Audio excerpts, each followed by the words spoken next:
दलपति पद तुमको सजार अधे पढ़ी आज आउ पढ़ा यह देखी तो हूँ कपत राज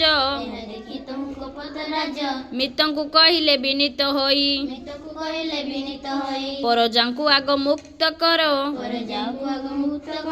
मफास काटिब शेषरे भाई हिरण्यक हसी कहले सखा अल्प सकति क्षीण मो देह सबु कपतर काटी विफास किपरि पारिबि तुमे जे कुह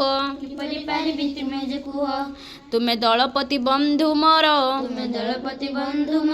पहिले तुमको देवी मुकति तापरे काटिबि पारिबि जेते देहे थिबा जाए मोर सकति आश्रित जन रक्षा पाई दलपति सिना साजिची मुई तांको पाई पछे जीवन जाऊ सेथि पाई मोर भावना नाही कपत राजन वचन शुणी